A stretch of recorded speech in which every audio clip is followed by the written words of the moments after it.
The following are the breed standards as drawn up and accepted by the Boer Goat Breed Association of South Africa.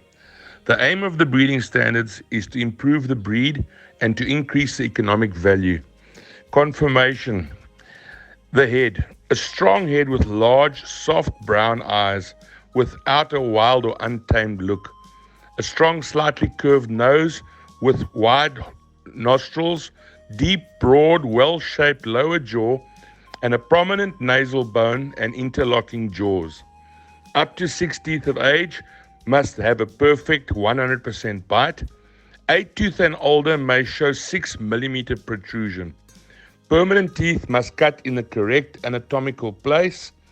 The forehead must be prominently curved, linking up with the curve of the nose and the horns. Horns should be strong, of moderate length, and placed moderately apart with a gradual backward curve. Horns have to be as round and solid as possible and dark in color. Ears are to be broad, smooth, and of medium length hanging downwards from the head. Ears that are too short are undesirable. Characteristic cull defects of the head could be various: concave forehead, horns too straight or too flat. The tips of the horns must not be pressed against the neck. Pointed jaw, ears folded lengthwise, stiff protruding ears, ears too short, over or undershot jaw, and blue eyes. The neck and forequarters. A neck of moderate length in proportion to the length of the body. Full and well-fleshed and well-joined to the forequarter is essential.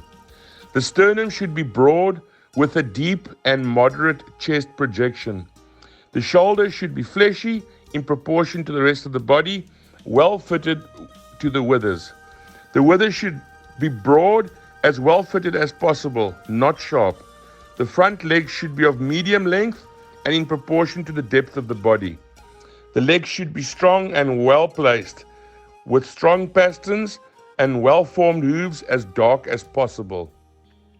Characteristic cull defects: too long, neck too thick, short neck, shoulders too loose. The barrel. The ideal is a long, deep, broad barrel. The ribs must be well sprung and fleshed, and the loins as well filled as possible. The goat should have a broad, fairly straight back and must not be pinched behind the shoulders.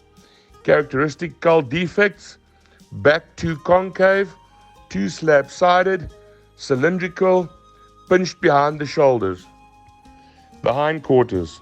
The Boer goat should have a broad and long rump, not sloping too much, well-fleshed buttocks, which are not too flat, and have fully fleshed thighs. The tail must be straight where it grows out of the dock and then may swing either side. Characteristic cull defects: a rump that hangs too much or is too short, a too long shank or flat buttocks. Short, muscular is undesirable.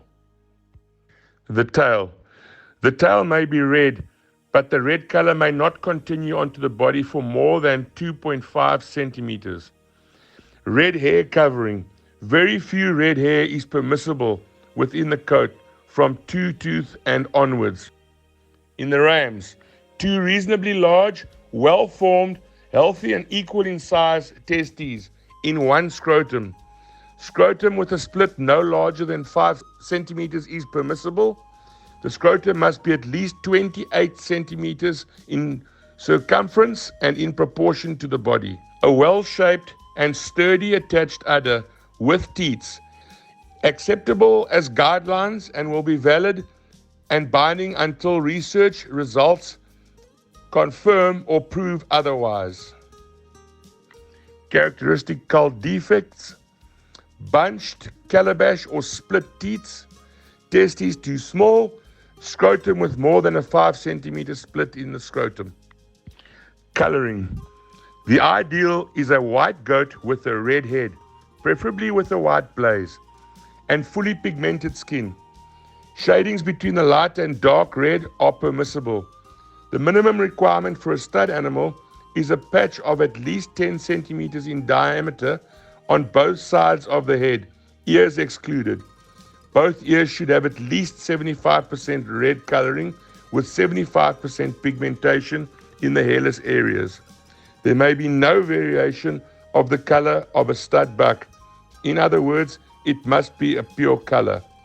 Minimum color for flock goats: 10 centimeters on either side of the head with 25% color in the ears. Goat that is a flock goat because of color may not participate at the World Show, but may participate at regional or club shows.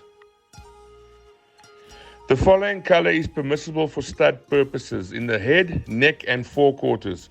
Consistent color is permissible but must not go further than the shoulder, nor lower than the level of the chest.